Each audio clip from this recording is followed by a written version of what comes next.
Shabbat Shalom à tout le monde, Parashat Re'eh. C'est le Shabbat qui bénit le mois de Elul. Re'eh, c'est Rachet Tevot, c'est les initiales. Re'u, Elul, Igia. Regardez, Elul est arrivé. C'est écrit Re'eh Anochi Notan Lifnechem Hayom Bracha Uklala. Moshe Rabbeinu, après 3 parachiotes qui leur fait des reproches, maintenant il leur dit écoutez, je vais vous donner bénédiction ou malédiction. Et c'est à vous de choisir. Dans la Parashat Re'eh, il y a 55 mitzvot. Parashat Shoftim, il y a 44 mitzvot, et Parashat Kitetse, il y a 74 mitzvot. En tout, ça fait 170 mitzvot. C'est un quart des mitzvot de toute la Torah, des 613. Vient le gars de Vina et demande une question, il dit a priori, pourquoi il dit Re'eh Anochi Noten Lifnechem Hayom, aujourd'hui? A priori, il aurait dû dire Re'eh Natati Lifnechem Hayom, je vous ai donné. Pourquoi il dit Hayom? Je vous donne aujourd'hui, au présent. Et il dit Re'eh, regarde. En réalité, le message, il est que Dieu dit à chacun, regarde, je te donne aujourd'hui encore une chance de choisir la bénédiction. Je sais que la bénédiction, des fois, c'est pas évident, tu vois pas toujours directement les conséquences. C'est un investissement à long terme, mais ça vaut le coup.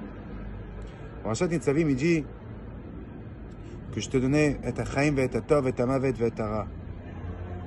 La vie, la bonté, la mort et le mal. Ces choses-là, tu vois directement. Est-ce que c'est quelqu'un qui est vivant, quelqu'un qui est mort, quelque chose qui est bien, quelque chose qui est mal. Par contre, bracha ou klala, la bénédiction et la malédiction, c'est des choses qui sont à long terme. Ok, quand tu vas faire du sport et tu cours, c'est dur. Après quelques jours, après quelques semaines, wow, tu vois qu'il y a une différence. Par contre, quand tu manges un chocolat, c'est agréable, mais si tu en manges trop, à la fin, tu vas voir aussi la différence.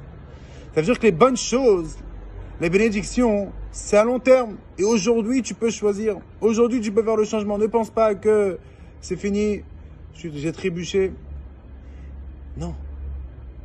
Tu peux changer encore aujourd'hui. La question, elle est comment on fait ça? Comment on fait pour faire un changement? C'est très bien que c'est très dur de faire un changement. On arrive le mois d'Elul, on veut tous changer.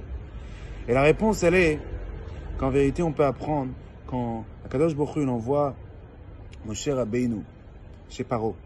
Et il dit à Moshe Rabbeinu, va chez les Ziknei Israël, chez les vieux du peuple juif, et tu vas les rassembler, et je veux que tu les sors d'Égypte et tu les ramènes vers la terre sainte. Après, il dit, va chez Paro, et dis-lui, venez,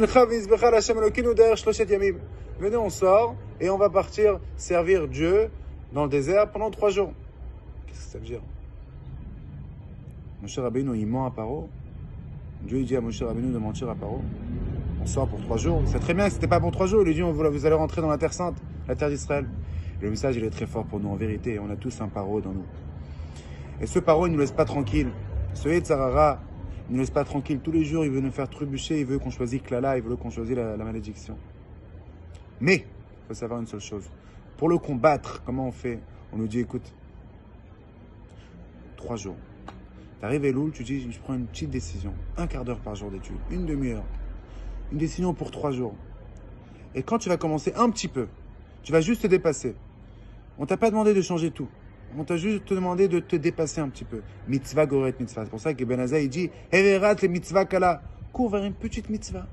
C'est pour ça qu'il a dit, à Paro que pour 3 jours. S'il aurait dit éternellement, on aurait compris que Paro, il dit non. On n'aurait pas pu le punir pour ça. Tu peux pas demander à un roi de sortir des millions de personnes.